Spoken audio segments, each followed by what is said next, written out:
연초부터 지금까지의 각 국가별로 주식시장의 상승률을 보면 그래도 한국이 1등이거든요. 반면에 미국은 오히려 마이너스 정도 나와 있기 때문에 그게 그래서 결국은 외국인의 매도세의 가장 큰 저는 이유라고 생각을 합니다. 이 사모펀드 시장은 심리적인 부분이 강하기 때문에 지금 트럼프 말대로 또는 피터 나바로 말대로 이러한 빨리 문제 해결하면 유가가 금방 60불 이하로 갈 수 있어 라는 말이 뭐 예를 들면 한 달 이내 뭐 한 4월 중순까지 해서 해결된다면 저는 큰 문제 없이 넘어갈 거라고 봅니다. 근데 이제 4월 중순을 넘어가게 되면 저는 지금까지 올라온 유가만으로도 영향을 줄 수 있다고 봐요. 만약에 이게 중동 문제가 계속돼서 유가가 지금처럼 90불을 넘나들고 100불을 넘나든다. 그럼 과연 중앙은행이 최종 대부자로서 구원 등판 해줄 수 있겠냐? 못 해줄 수 있다는 거죠. 그러면 이제 이게 누가 해결을 해줄까? 해결해 줄 수 있는 사람이 없는 거예요.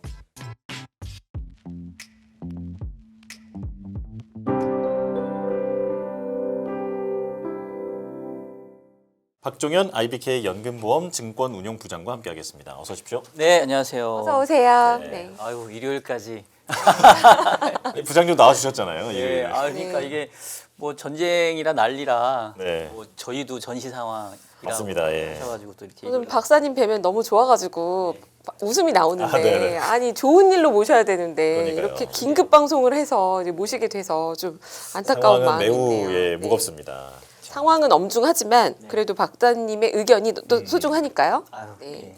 그러면 이제 첫 질문으로 지금 현재 이 금융시장에서 가장 주목하고 계신 이슈가 뭔지 궁금한데요. 네.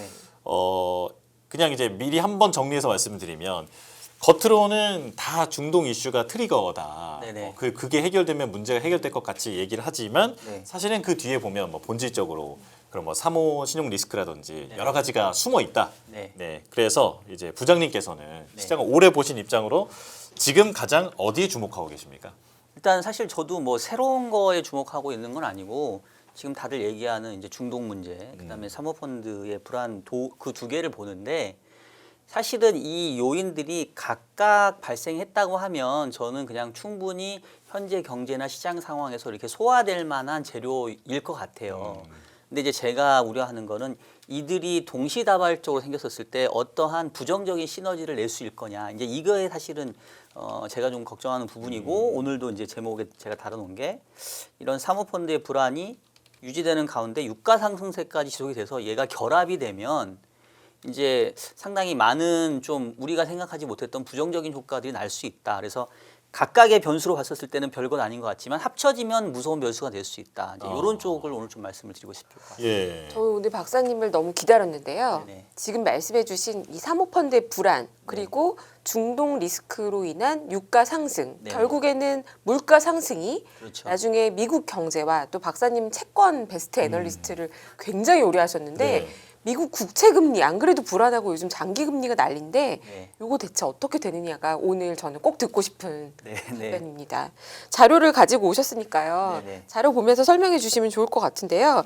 최근에 지금 한국 증시가 좀 더 지정학적 리스크에 민감하게 반응하고 있는 것 같아요. 네네. 어떻게 보시나요? 일단은 이제 외형적으로는 그런데 근데 솔직히 이제 흔히 말하는 YTD 기준으로 연초부터 지금까지의 각 국가별로 주식시장의 상승률을 보면 그래도 한국이 1등이거든요. 네. 최근에 조정을 받았음에도 불구하고 아마 거의 코스피랑 코스닥이랑 요즘 상승률이 좀 비슷해져 가지고 한 30%대 정도 수익이 나오고 있을 거예요. 네. 반면에 미국은 오히려 마이너스 정도 나와 있기 때문에 작년에 이어서 뭐 글로벌리 주식시장의 수익률로 봤었을 때는 이제 한국이 여전히 가장 높은 그 순위를 차지하고 있다라고 볼 수 있겠고 그게 그래서 결국은 외국인의 매도세의 가장 큰 저는 이유라고 생각을 합니다. 그러니까 왜 이렇게 외국인들은 주구장창 한국 시장을 팔아대냐? 그러니까 그런 말이 있잖아요. 내가 팔고 싶은 것이 팔리지 않을 때는 지금 가장 잘 팔리는 거를 팔아라. 네. 그러니까 그게 결국은 한국 주식인 거거든요. 왜냐하면 아까 얘기했던 것처럼 글로벌리 지금 작년에 이어서 2년 동안의 수익률 올해만 놓고 봐도 압도적으로 한국의 성과가 좋은데 전반적으로 최근에 뭐 중동 이슈도 그렇고 미국의 사모펀드 이슈도 그렇고 약간 이제 시장의 위험에 대한 어떤 인지가 높아진 상황이기 때문에 전체적으로 약간 이전보다는 유동성에 대한 부분들을 좀 가져가길 원하는 그런 시기적인 순서가 왔거든요. 근데 그동안 내가 실질적으로 투자를 해놨다가 이제 현금 비중 가져가 볼까라고 했었을 때 뭘 팔기냐는 거죠. 네. 이왕이면 잘 팔리고 또 이익도 나 있는 거를 팔아서 일정 부분 현금화하지 잘 팔리지도 않고 성과도 안 좋아가지고 밑에 있는 걸 판다. 원래 이게 더 나을 수도 있는데 실질적으로 이제 사람들의 성향을 보게 되면은 좀 그렇지 않은 경우들이 많고 그리고 어쨌든 한국 시장 자체가 뭐 나홀로 동떨어져 있는 외딴 섬은 아니기 때문에 전체적으로 다른 시장과의 이제 눈높이 측면을 감안해 보면 외국인 입장에서는 충분히 한국 시장을 팔 만한 유인인 것 같고 또 팔아도 그 흔히 말하는 전체 포트폴리오의 비중이 줄질 않아요.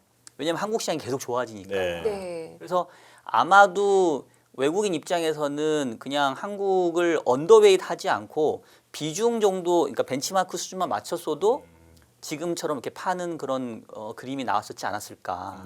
그럼 오른 만큼 줄인 거지 의미 있게 한국을 팔고 있는 것은 아니다라고 보시는 시각이신가요? 저는 그 정도는 아직은 아닌 네. 것 같아요. 예. 그러면 아직 한국 시장에 대해서 걱정할 정도로 한국 주식 시장에 대해서 걱정할 정도로 네. 지정학적 리스크나 유가 상승이 우리 시장에 영향을 미치고 있는 것은 아니다. 이렇게 봐도 될까요? 근데 그거는 좀 다른 얘기일 수 있는 게, 그러니까 외국인의 관점은 한국이 뭐가 문제가 있어서 파는 게 아니라 이제 다른 쪽에 문제가 생기다 보니까 본인들도 유동성을 확보해야 되는데 마침 한국이 많이 올라 있고 또 잘 팔리니까 일종의 ATM기에서 돈 빼듯이 이제 뺐다라는 말씀을 드린 거고, 근데 결국은 수급이라고 하는 것들이 이제 누군가가 팔게 되면 이게 당연히 시장에 악영향을 주게 되는 거고요.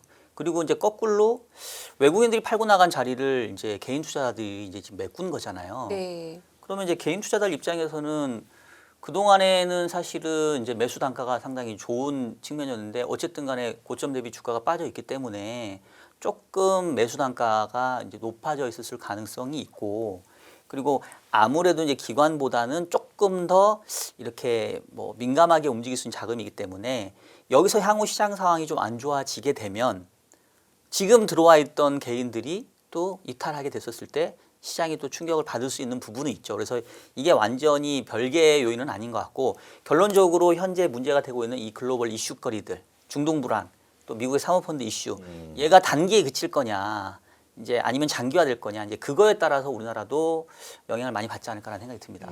예. 사실 그 금요일에 열매님께서도 패널로 출연하셔서 네네. 이 사모펀드 불안에 대해서 설명을 해주셨고 저도 네. 아주 유익하게 들었습니다만 네. 오늘 주제로 가져오신 부분도 이 내용이기 때문에 네. 박사님께도 바로 여쭤볼게요. 예. 지금 미국의 이 사모펀드 불안 이게 그 실체가 어느 정도 됩니까? 뭐 곧 임박할 위험인 건지. 예, 사실 저도 이제 열매님 방송하는 거 제가 경청하면서 왔거든요. 네, 부끄럽네요. 워낙 전문가시니까 사모펀드 시장에 대한 게 이제 궁금하시면 열매님 편을 금요일 거 한번 다시 금요일 보시면 거 됩니다. 지금 따끈따끈하게 올라온 거를 보시면 되고, 이어서 오늘 것도 다시 보시면 예, 되겠습니다. 저는 이제 열매님 얘기한 거에 조금 덧붙여서 조금 주의 깊게 봐야 될 상황을 좀 말씀을 드리고 싶은데, 그러지 마시고 예리하게 톡톡 말씀해 주세요.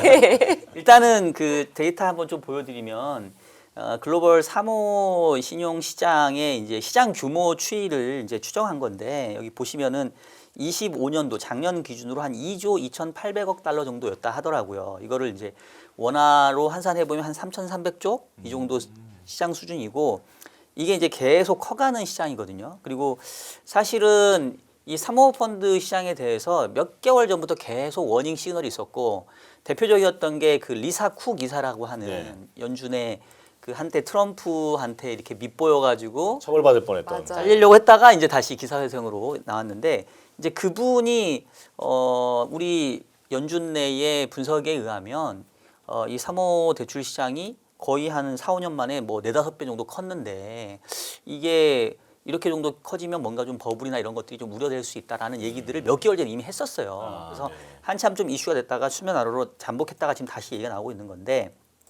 일단 첫 번째 얘기하고 싶은 거는 시장 규모가 2조 2,800억이면 한 3,300조 원 정도니까, 우리나라가 최근에 주식시장이 시총이 많이 올라가지고 한때 6,300 갔을 때 거의 4천조 원 갔던 걸로 제가 기억을 하거든요. 네. 지금 좀 떨어졌으니까 아마 3,500조 정도일 거예요. 그러니까 이 미국의 그러니까 글로벌리 사모 대출 시장의 규모가 우리나라 주식 시장의 전체 시총하고 똑같은 규모다. 네. 이 정도로 보면 되겠고. 그다음에 이제 요거는 사모 대출 시장이지만 뭐 열매님 더 잘 아시겠습니다만은 이제 이 사모 운용사들이 레버리지를 일으키기 때문에 이 또 사모 대출 펀드를 담보로 해서 또 이른바 글로벌 IB로부터 또 대출을 받습니다. 그래서 최근에 JP 모건이 사모 펀드의 그 저기 뭐야 대출의 뭐 담보에 대해서 담보 가치 하향한 게 있잖아요. 그게 네네네. 이제 이슈가 됐는데 그게 이제 요거예요. 기존에 이제 IB들이 사모 운용사로부터 이제 대출 의뢰를 받으면 니네가 가지고 있는 게 담보 맡길 수 있는 게 뭐가 있어? 그럼 얘네들이 또 대출 해준 사모 대출이거든요. 근데 이거에 대한 그 감정 가격을 이전보다 낮췄다는 거죠. 덜 쳐준다. 그렇죠. 예. 그러니까 그 얘기는 이 사모 대출 시장이 또 현재의 일반적인 또 금융권과 이제 연결되어 있는 고리가 분명히 있다라는 거죠. 그래서 이제 이 정도 시장 규모 되는데 사모 대출 시장의 이슈는 제가 봤을 때 딱 하나예요. 이거는 전염 효과가 걱정이 되는 거다. 네. 그러니까 그냥 아무도 문제 삼지 않으면 문제가 안 될 건데 누군가가 얘가 문제가 되는 거 아니야? 라고 의심하는 순간부터 얘가 이제 악순환으로 돌기 시작하거든요. 네. 그래서 저는 아까도 했던 것처럼 이 자체만 그냥 불거졌다고 한다면 뭐 우리 열매님도 얘기한 것 같고 우리 문홍철 이사가 얘기했다고 하던데 네. 뭐 2년만 지나면 뭐 2년 동안은 그냥 묵히고 갈 수 있다. 아, 네네. 얼마든지 저도 아무도 얘기 안 하면요. 아무도 얘기 안 하면 네. 아무도 문제 삼지 않으면 문제가 안 됩니다. 왜냐하면 이거는 뭐 시장에 보이는 것도 아니고 그리고 대부분 장부가로 평가를 하고 이 장부가 평가는 또 자산 운용사들이 자체적으로 평가 모델에 의해서 흔히 말하는 나브라고 하는 NAV를 이제 발표하는 시기이기 때문에 그냥 자기들이 그냥 짜옹해가지고 뭐 별로 기초자산에 문제가 없는데요라고 하면은 문제가 없어요. 자 그런데 누가 야 이거 문제가 있는 거 아니야?라고 의심하는 순간, 그래서 누군가가 돈을 빼는 순간, 그때부터는 우리 열매님이 잘 설명해 주신 것처럼 죄수의 딜레마 시장으로 가는 거죠. 그래서 이제 그런 차원에서 이 사모대출 시장에 대한 좀 이해가 필요하다는 거고, 그다음에 한 가지 더 조금 다른 거와 다르게 주의해야 될 거는 이제 PIK라는 부분인데, 이게 이제 페이먼트 인 카인드라는 건데 이제 이런 거예요. 우리가 전통적인 대출 시장은 은행의 영역이고, 은행에서는 예를 들면 대출자가 이자를 한 달 연체를 하면 일단은 이제 전화를 합니다. 아니 뭐 문자나 뭐 메일을 보내겠죠. 이자 연체됐는데요. 그러고 나서도 또 이자가 연체가 되면 이제 뭐 독촉하고, 그러다가 이제 3개월 이상 연체가 되면 이제 이 자산은 흔히 말하는 부실 자산으로 바뀌어 버려요. 고정 이하 자산으로 바뀌면서 NPL로 분류가 되거든요. 네. 그러면 이제 부도율이 높아지는 거 잡히고, 그리고 NPL이 되는 순간 우리가 이제 전문 용어로 기한의 이익을 상실한다라는 건데, 기한의 이익이 상실된다는 표현은 뭐냐면 원래 대출을 하면 대출 만기가 있잖아요. 그럼 만기까지 원금을 안 갚아도 된다는 얘기예요. 네네. 근데 이자를 제때 못 갚으면 너 이자 제때 못 갚았으니까 이제는 만기 때 원금 상환해야 되는 이익을 상실시켜버리고 지금 당장 갚아. 아, 그게 바로 기한의 이익 상실이에요. 네네. 그래서 전통적인 대출 시장은 뭔가 부실 자산이 문제가 생겼었을 때 부실화되기까지 우리가 알 수 있는 시간이 뭐 길어봤자 3개월이다. 그러니까 금방 뭐가 문제가 되면 수면 위로 떠오른다는 얘기예요. 아, 네네. 네. 근데 사모대출 시장에서는 PIK라는 옵션이 있습니다. 대출자가 이제 이자를 못 갚으면 이 대출을 해준 사모펀드가 이제 독촉을 할 거 아니에요. 너 왜 이자 안 갚어? 그러면 저희 그럼 PIK 옵션 쓸게요. 그러면 갚아야 될 이자 대신 그거를 나중에 갚을 원금에 더할 수도 있고, 뭐 때로는 지분을 더해 줄 수도 있고, 이렇게 해서 이제 이자를 유예할 수 있습니다. 나중에 한 번에 갚겠다 이런 식으로. 그렇죠. 네. 그러면 사모펀드는 그거를 정상 자산으로 분류를 해요. 그리고 오히려 이자가 늘어나는 걸로 해서 일종의 캐리 수익률이 높아지는 그런 긍정적인 효과로 펀드 수익률에 작용을 합니다. 그럼 이제 결국은 약간 부실이 잠복해 있는 거죠. 네, 더 좋아 보이기도 하고. 더 좋아 보이기도 네. 하고. 그럼 얘가 실제로 문제가 되고 드러나는 순간 언제겠어요? 만기가 도래할 만기 때죠. 때죠. 예. 네. 그러니까 이거를 그래서 우리가 그림자 금융과 같다라고 얘기를 하는 거예요. 설마 만기가 요즘인가요? 지금 좀 커지고 있는 것 같죠, 박사님? 그렇죠. 예. 어떤가요? 시기적으로 대부분 사모펀드는 뭐 만기가 뭐 좀 상품에 따라 다르긴 하는데 대충 뭐 15년 정도로 잡기를 하는데 실질 대출 만기는 한 7년, 5년에서 한 7년, 8년 구간을 얘기를 하거든요. 네. 그러니까 이게 지금 뭐 2020년부터 많이 이제 시장이 커졌으니까 이제 내년부터 아마 대출 만기가 이제 본격적으로 돌아온다라고 볼 수가 있죠. 아, 네. 이게 이제 금융기관 조사 자료마다 조금씩 다르던데 언론 보도도 좀 외신에서 다르고요. 근데 네. 26년 올해부터 본격 증가한다라는 보도도 있고 내년이 훨씬 크다라는 보도도 있는데 문제는 네. 3호다 보니까 네. 총액과 만기조차 네. 정확한 통계가 없다. 그렇죠. 그래서 지금 먼저 네. 말씀하신 이제 먼저 도망가야지라는 네네. 사람들이 지금 생기고 있는 게 아닌가. 네. 그런 생각이 듭니다. 근데 그럼에도 불구하고 시청자분 질문도 그렇고요. 저도 이제 금요일에 나와서 얘기했던 게 펀드 런을 걱정하는 거지 않습니까? 지금 네네. 현재요. 그리고 환매를 중도 환매를 청구할 수 있는 개방형 펀드에서 문제가 밖으로 터지고 있는 네. 상황인데요. 진짜 큰 규모는 대부분 폐쇄형일 거란 말이죠. 네네. 그럼 만기 때까지는 지금 말씀하신 PIK 옵션을 쓰든 해서 네. 계속 연장하니까 저나 문홍철 팀장님이나 폐쇄형이 훨씬 많아서 한 네. 2년은 그냥 갈 것 같아요. 팔고 싶어도 청구를 못 하기 때문에 네, 맞아요. 괜찮아요라고 생각을 했는데 네. 박사님 보시기에는 어떠신가요? 그러니까 아까 얘기했던 것처럼 누구도 문제 삼지 않으면 그냥 문제 없이 넘어갈 수가 있는 상황인데 이게 이제 하나둘씩 언론에 계속 나오게 되고 하나둘씩 뭔가 환매가 중단이 되고 환매가 제한이 된다라고 하면 이 펀드런이라는 게 이제 그러니까 뱅크런도 사실은 은행이 안 망할 수도 있는데 한꺼번에 돈을 다 찾으려고 하니까 그 은행이 망해버리는 거거든요. 네. 그러니까 이 사모펀드도 사실은 대체적으로 포트폴리오를 다양하게 가져가기 때문에 정말로 아무도 돈을 찾지 않고 펀드 만기를 지키면 그냥 무사히 원금을 회수하는 데 별로 문제가 없을 수 있어요. 근데 이게 악순환의 고리가 되는 게 내가 먼저 이걸 찾겠다고 하면 누군가가 환매 신청을 하게 됐었을 게 결국은 또 역시 걔네도 팔고 싶은 건 못 팔고 팔 수 있는 가장 우량한 자산을 먼저 팔아버리기 때문에 그럼 결국은 남아있는 사람들은 이제 덜 우량한 자산들을 투자하는 형태가 되니까 이게 이제 약간 선착순화 돼 버린다는 거죠. 이제 그게 문제고 근데 그게 요즘에 이제 유행했던 AI와 또 많이 맞물려 있는 거죠. 특히나 흔히 말하는 구독형 소프트웨어의 기업들이 지금 당장은 뭐 돈을 못 벌고 있고 하지만 기술력 하나로 그 어떤 대출을 승인받았기 때문에 이제 사모펀드한테 설득을 한 거죠. 우리가 이런 기술력을 가지고 있고 몇 년 지나면 우리가 이거를 이제 시장에 서비스화 시킬 거고 그럼 이제 대박 날 거니까 우리 믿고 돈 빌려주세요. 해서 빌려줬는데 이게 아시다시피 이제 엔트로피의 클로드가 뭐 굳이 구독형 소프트웨어 쓸 필요 있어? 우리가 다 해줄 수 있는데 이러다 보니까 이제 밸류에이션 자체가 깨져버리는 상황이 된 거고 그래서 사실은 올해 유독 작년부터 이 사모펀드 시장에서 이 펀드에 대한 어떤 환매 요구가 많아진 이유가 결국은 AI 그러니까 AI의 너무 급격한 발전으로 인해서 현재 구독형 이 소프트웨어 기업들의 경쟁력이 잃을 거고 그럼 얘네가 파이낸싱 했던 게 뭐지라고 했었을 때 전통 금융이 아니라 사모대출 시장이었네 이러면서 사실은 연결고리가 생긴 거예요.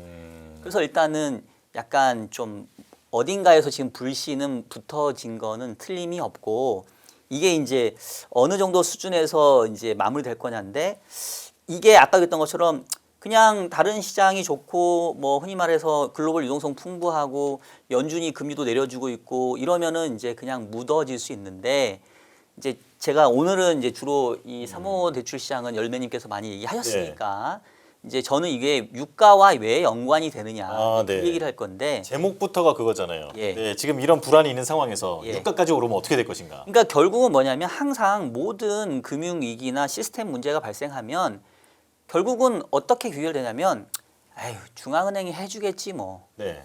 우리가 중앙은행을 최종 대부자라고 얘기를 하잖아요. 그러니까 중앙은행이 나서서 해주면 되거든요. 그리고 과거에 2008년도 금융위기도 결국은 중앙은행이 돈 찍어내고 발라서 이렇게 이렇게 해결됐잖아요. 금리 0으로 만들고 그렇죠. 무한으로 채권 다 매입해 주겠다 그렇죠. 하면서 해결이 됐죠. 그러면 끝나는 거예요. 네. 자, 그런데 만약에 이게 중동 문제가 계속돼서 유가가 지금처럼 90불을 넘나들고 100불을 넘나든다. 그러면 과연 중앙은행이 최종 대부자로서 구원 등판 해줄 수 있겠냐. 못 해줄 수 있다는 거죠. 그러면 이제 이게 누가 해결을 해줄까? 해결해 줄 수 있는 사람이 없는 거예요. 그러면 이제 그 공포감이 원래는 그냥 아이 그래 이 사모대출 시장이라는 게 원래 너 투자할 때 이거 만기 긴 거 몰랐어? 원래 환매 잘 안 되는 거 몰랐어? 왜냐하면 저도 투자를 하는 입장이지만 저희도 관련된 투자건을 접수받거든요. 대부분 얘는 그냥 비시장성 자산으로 분류하고 만기까지 그냥 끌고 가는 자산으로 어련히 알고 있어요. 그리고 중간에 웬만하면 그 펀드 나부도 막 값이 크게 안 바뀌기 때문에 이게 평가값에서 갑자기 크게 떨어지지 않으면 그렇게 별로 문제 삼지도 않아요. 근데 아까 얘기했던 것처럼 다들 환매한다던데 그리고 남아있는 자산들이 이제 부실화돼서 얘를 실질적으로 가치 평가해 보니까 갑자기 이제 NAV가 툭 떨어졌다던가 그러면 이제 그때부터 이제 문제되기 시작하는 거예요. 네. 그래서 이제 저는 유가라는 게 상당히 지금 중요한 키 팩터가 돼버렸다. 결국은 연준이 최종 대부자로서의 역할을 해줄 수 있냐 없냐의 가장 큰 전제 조건이 물가 안정이고 그 물가 안정이 키를 쥐고 있는 게 유가인데 하필 이럴 때에 지금 트럼프가 전쟁을 벌인 거죠. 그러면요, 지금 유가는 이미 거의 한 80%는 올랐어요. 네네. 지금 이 상태에서 전쟁이 빨리 마무리가 되고 네. 유가가 좀 내려간다. 네. 라고 하면은 괜찮아지는 건가요? 아니면은 이미 요 정도 한 달 동안 유가가 올라온 것만으로도 물가에 영향을 줄 수 있다고 보시나요? 저는 아까도 얘기했던 것처럼 이게 이 사모펀드 시장은 심리적인 부분이 강하기 때문에 지금 트럼프 말대로 또는 피터 나바로 말대로 이런 빨리 문제 해결하면 유가가 금방 60불 이하로 갈 수 있어 라는 말이 뭐 예를 들면 한 달 이내 뭐 한 4월 중순까지 해서 해결된다면 저는 큰 문제 없이 넘어갈 거라고 봅니다. 네. 근데 이제 4월 중순을 넘어가게 되면 저는 지금까지 올라온 유가만으로도 영향을 줄 수 있다고 봐요. 그게 이제 왜 그런지 지금 말씀을 드릴 건데 네. 일단은 차트를 보시면 얘가 지금 녹색이 유가 차트고 빨간색이 미국의 기준금리인데 네.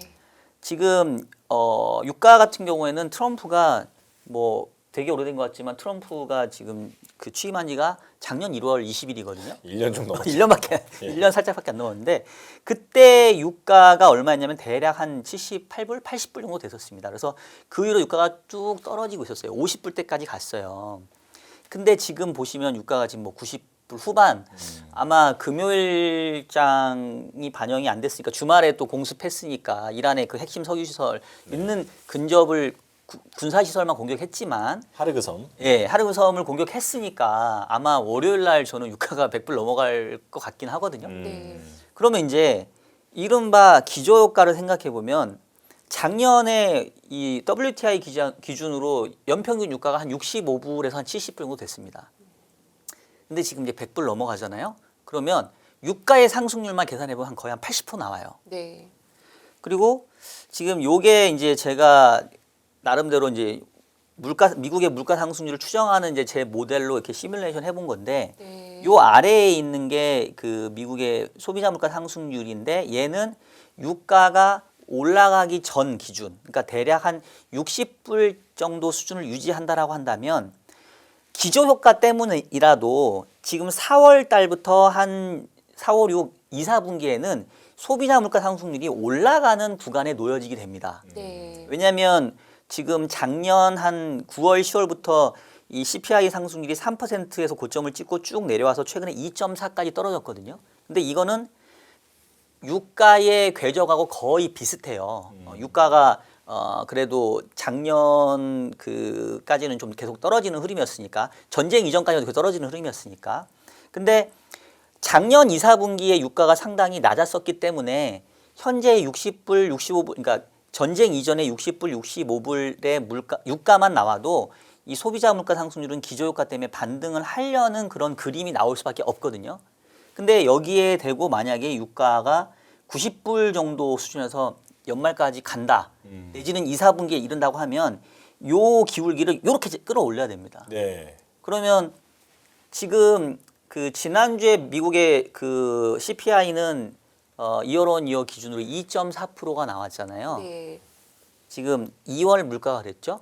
3월 물가는 유가가 오르지 않았어도 한 2.7 정도까지 올라간다는 계산이 나왔어요. 네. 유가가 오르지 않았을 않았어도 때도. 않았어도 그러니까 유가가 전쟁 이전 수준 65불 네. 정도만 해도. 근데 지금 만약에 8, 90불, 90불이면 얘가 거의 한 2% 후반 정도까지 이제 올라가게 될 거고 5월 달, 6월 달 가게 되면은 이제 더 폭발적으로 높아지게 됩니다.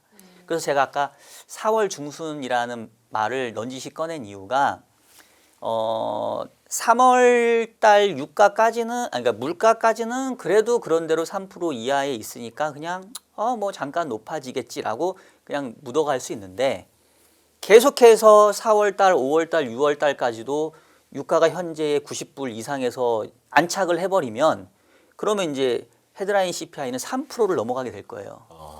그럼 헤드라인 CPI가 3%에서 2% 중반까지 내려오는 것을 봤었을 때도 물가가 이게 잡힌 게 맞아라고 의심했던 연준 내의 매파적인 위원들이 다시 헤드라인 CPI가 3%를 넘어가는 상황에서 과연 금리 인하에 보팅할 수 있겠냐. 아무리 케빈 워시라고 하는 트럼프의 뭐라고 할까요? 꼭두각시라고 해야 되나요? 네. 이런 사람을 안 쳤다 하더라도 케빈 워시도 보팅권은 원 오브 댐이거든요. 저는 설득 못 시킨다고 봅니다.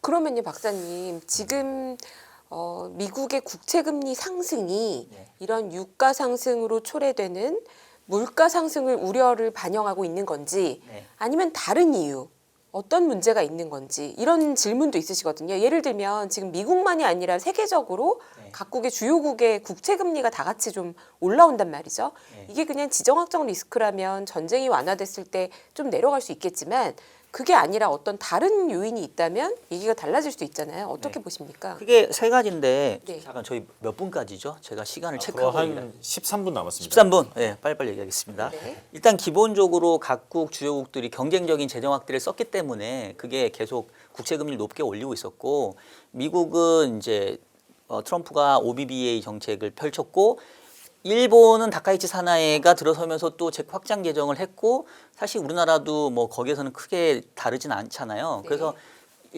이미 재정 확대로 인해서 국채 금리의 상승 압력은 지속이 됐었는데 네. 그럼에도 불구하고 그 관세 이슈 때문에 물가에 대해서 엄청 우려했다가 생각보다 물가가 별로 높지 않네? 그리고 유가가 계속 낮아지면서 물가를 낮췄기 때문에 국채 금리의 상단을 많이 잡아줬었어요. 근데 최근에 다시 올라가고 있는 이유가 당연히 이제 유가가 올라가니까 물가에 대한 우려도 있고 네. 그다음에 이제 어쨌든 간에 미국이 전쟁을 벌이고 있기 때문에 이게 뭐 다시 또 재정의 확대에 부담을 주지 않을까? 그 두 가지 이슈가 지금 맞물리고 있다고 보여지고요.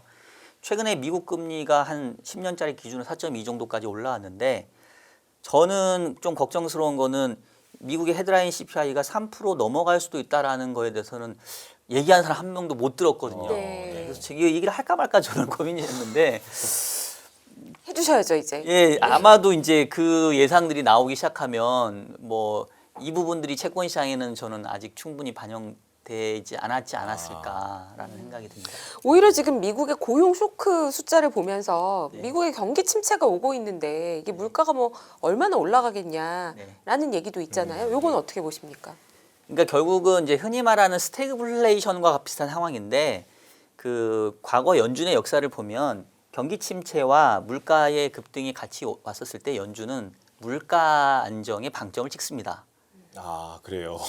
왜냐하면 연준의 그 두 가지 듀얼 맨데이트가 하나는 완전 공이고 하나는 2% 물가인데 그래도 그 둘 다 잡을 수 없다라고 한다면 둘 중에 하나를 택일 해야 된다고 한다면 물가를 택한 적이 더 많아요.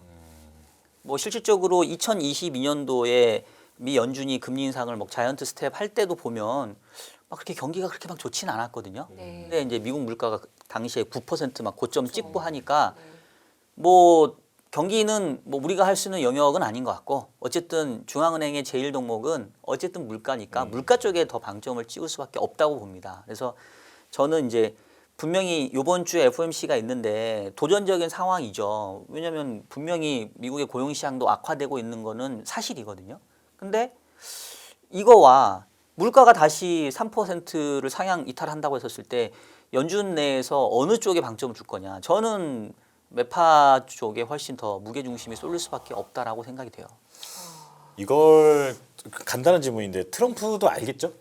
지금 이 모든 상황을 그러니까 이제 사실은 이제 저도 트럼프 생각이 궁금한 게 이 와중에 트럼프는 이제 약간 뭐랄까 모순되게 또 X에다가 또 미스터 투 레이트 파월 왜 네. 금리 안 내려? 그러니까요. 다음 회의까지 기다리지 말고 지금 당장 내려 이러고 있거든요. 금리 인하를 못하게 만드는 요인이 정작 본인한테 있는데 네. 왜 저러는지 저는 사실 이게 아, 이것조차도 전략인지 모르겠는데 그 다음에 이제 트럼프도 얘기를 하는 게 나는 모든 것의 계획을 다 가지고 있다 이런 얘기를 하잖아요. 그리고 피터 나바로 역시 전쟁 곧 끝날 거고 끝나면 곧 유가 안정될 거야라고 지금 얘기를 하고 있는데 그들이 저는 맞기를 바랄 뿐이에요. 근데 만약에 이제 그들이 좀 안일하게 생각을 했다라고 한다면 2, 4분기의 매크로 상황은 훨씬 지금보다 더 도전적인 상황이 될 거고 실제로 이제 물가가 튀는 게 눈에 찍히기 시작했었을 때 느끼는 공포감은 저는 지금보다 훨씬 커지지 않을까. 그러니까 유가가 하여튼 단기간에 빨리 안정이 되어야 되는데 만약에 이게 길어지면 아까 했던 4월 중순을 넘어가게 되면 상당히 상황이 심각해질 수 있다. 사실 오늘 박사님께서 3호 신용에 대한 얘기를 좀 많이 준비해 오셨는데 네. 제가 괜히 금요일 날 나와서 제 얘기를 하는 바람에 오늘 말씀을 충분히 못 하신 느낌이 들어요. 아, 네. 그래서 저는 그 부분을 조금 더 여쭤보고 싶은데요. 네. 왜냐면 나만 혼자 혼날 수는 없어요. 네. 저는 뭐 공포팔이를 하자는 건 아닙니다. 어려운 전망을. 네, 하지만 이 시장이 지금 불안한 거는 분명히 맞는데 네. 박사님 가져오신 자료에서 보면 블루아울 캐피털 주가가 지금 고점 대비 3분의 1이란 말이죠. 네네. 이런 회사들이 사실 작은 회사는 아니거든요. 물론 블랙락만큼 큰 회사는 아니지만 네. 정말 동네 구멍가게 수준은 또 아니지 않습니까? 네네. 이 회사의 고객들은 연기금도 있을 거고 각국에 네. 특히 미국의 펜션 펀드들 큰 데가 많을 거고 네. 보험사들도 상당히 있을 것 같은데요. 네. 박사님께서도 보험사에 계시잖아요. 네네. 그럼 지금 같은 시국이면 3호 신용 펀드는 투자하지 마라 네. 이런 입장이십니까? 아니면 네. 이럴 때가 오히려 기회야라는 입장이십니까? 만약에 제가 개인적인 자금을 운영한다고 하면 뭐 오히려 지금 같은 때 흔히 말하는 적점 매수의 기회로 이렇게 좀 분할 매수하는 거를 택하겠으나 저 회사 주가요? 주식이요? 아니면 3호 펀드요? 그 시장 자체를 시장 자체를. 예, 그러니까 뭐 이게 뭐 블루아울 캐피탈의 주가가 가장 손쉽게 접근할 수 있는 투자처니까 이것도 그렇고 네. 그다음에 이제 사모대출도 뭐 신규로 사모대출 만약에 펀드를 모집한다고 한다면 지금 투자자에게는 되게 좋은 조건을 제시를 하겠죠. 네. 그렇다고 하면 개인 자금은 그렇게 운용할 수 있을 것 같은데 기관에 있는 매니저로서는 하기가 어렵습니다. 왜냐하면 이렇게 이슈되는 자산을 투자하려고 하면 일단 흔히 말하는 우리 기관 투자자들은 내부 심의 투자위원회가 있어요. 뭐 투자심의위원회 투심이라고 얘기하는데 제 느낌으로는 절대 투심의를 통과하지 못할 겁니다. 승인 안 내줄 거예요. 네. 예. 왜 요즘에 말도 많고 탈도 많은데 굳이 여기에 왜 투자를 하려고 해? 설득시키기 어렵고 대부분 이런 이슈성 자산은 투자해서 잘 되면 본전이고 안 되면 너 그때 분명히 이런 이슈 있었지. 이런 이슈가 문제될 수 있다고 얘기를 했지. 그런데도 네가 투자했지. 이런 그 책임의 소지가 되기 때문에 기관 투자자의 그 의사결정의 구조상 투자를 하기가 어렵습니다. 그러면 제가 이 질문을 드린 이유는요. 지금 바젤3니 뭐 각종 은행 규제가 강화되면서 사모 시장이 커진 건데 은행들의 대출을 옛날보다 빠르게 못 늘리는 대신에 네. 그 시장이 펀딩 갭이라고 하죠. 대출을 해줘야 되는 분의 모자라는 부분을 이 사모 신용 시장이 엄청나게 빠른 속도로 성장하면서 기업들에게 유동성을 공급해 준 거지 않습니까? 네네. 그래서 이게 뭐 M2 증가랑 비례하네 아니네 이런 논란은 둘째 치고라도 시장이 돈을 풀어준 역할을 해준 건 분명하다는 거죠. 네. 그런데 박사님 말씀하신 것처럼 개인적으로야 용감하게 투자할 수 있지만 기관들이 여기서 집행을 못하게 되면 네. 신용 경색과 유동성에 영향을 주는 게 아닌가라는 고민인데 이건 어떻게 생각하시나요? 그러니까 그래서 제가 아까 얘기했던 게 그래서 이제 전체 유동성이 중요한 거예요. 그러니까 즉 중앙은행이 그러니까 저는 크게 보면 유동성이라는 거는 이제 두 가지의 그 뭐라고 해야 되나? 그러니까 층이 있다고 생각하는데 중앙은행이 뿌려주는 어떤 뭐 정확한 표현은 아니지만 그러니까 약간 개념적으로 광의의 유동성 같은 느낌. 시장에 돈이 넘치고 넘쳐 다니면 우리가 좀 더 모험적인 투자를 해볼까? 우리가 좀 더 도전적인 투자를 해볼까라는 생각이 들게 되잖아요. 그게 일단 이제 광의의 유동성이고 설령 그 광의의 유동성이 제한적이라 하더라도 어느 시장이 좋아 보이면 한정된 유동성이 또 그 시장으로 몰린단 말이에요. 그게 이제 어떻게 보면 좀 약간 그 소규모의 유동성이라고 보면 말씀하셨던 지금 이 크레딧 이 사모 대출 시장은 그동안 광의의 유동성도 계속 늘어나는 판이었고 그 가운데서도 특히나 야, 이 사모대출 시장은 어떻게 보면 틈새 시장이고 그동안 없었던 새로운 먹거리야 이러면서 더 몰렸었단 말이죠. 근데 일단은 지금 요 시장 자체에 대해서 특히나 아까 얘기했던 것처럼 그 구독형 소프트웨어 기업들의 부실이 우려되면서 여기에 투자했던 자산들에 대한 어떤 불안감이 생기고 있으니까 여기도 이제 조금 자금에 대한 유입이 좀 진정되는 상황인데다가 아까 얘기했던 것처럼 이제 금리를 원래 이렇게 계속 낮춰줄 거로 생각했는데 사실상 금리 인하가 좀 중단이 됐고 기준금리는 낮췄을 뿐이지 미국의 시장금리는 아까 10년 금리 4.2%라고 했잖아요. 그러니까 사실 사모대출 시장의 기업들이 어려움을 겪고 있는 이유 중에 하나가 고금리거든요. 네. 왜냐하면 당장 수익 구조는 안 나는데 높은 이자를 감당해야 되니까 얘를 빨리 낮춰줘야 사업에 대한 부담을 덜어줄 텐데 이제 이 부분도 안 맞는 거예요. 근데 아까 얘기했던 것처럼 유가가 원래 안 오르고 안정됐었으면 연준이 계획대로 올해 뭐 한 두세 번 정도 금리 인하하면서 전체적인 시장 금리를 낮춰주고 글로벌리 또 유동성이 풍부하면서 아이 그래 돈이 이렇게 많은데 뭐 여기도 투자해야지라고 했었을 텐데 앞서 얘기했던 것처럼 유가가 다시 올라가게 되면 돈을 더 풀기는커녕 야 이거 더 줘야 되는 거 아니야? 그리고 연준 내에서는 지난번 그 의사록을 보시면 이제는 양방향으로 우리가 시그널 줘야 되는 거 아니야? 금리를 인하하는 쪽뿐만 아니라 금리가 인상하는 쪽에 대한 얘기를 하는 위원들도 실제로 있단 말이에요. 그럼 만약에 갑자기 이제 유가가 오르고 제가 걱정하는 시나리오대로 6월, 7월 가가지고 물가 상승률이 다시 3%를 넘어가서 어느 위원이 우리가 지금 금리 인하를 논할 때가 아니라 금리 인상도 검토해야 될 때입니다라고 얘기를 해버리면 그러면 이제 이거는 전체 유동성까지도 이제 줄어드는 쪽으로 갈 수 있으니까 그러면 이제 더 취약해지는 구조로 갈 수 있는 거죠. 그래서 저는 이제 계속 얘기하는 게 이 유가가 상당히 중요하다. 빠르게 전쟁이 끝나고 유가가 안정화되면 그냥 모든 일이 걱정해서 끝날 텐데 유가 상승이 상당히 길어지면 문제가 안 될 것들도 이제 문제가 되기 시작할 거다. 상당히 지금 중요한 시점에 와 있다라고 보는 거죠. 네. 그러니까 말씀해주신 대로 그 4월 한 중순 정도 그 전까지는 네. 빠르게 좀 그 불확실성이 좀 해소가 돼서 유가가 좀 뚝 떨어졌으면 좋겠다라는 생각이 드네요. 자, 시간 관계상 여기서 인사를 드려야 되겠습니다.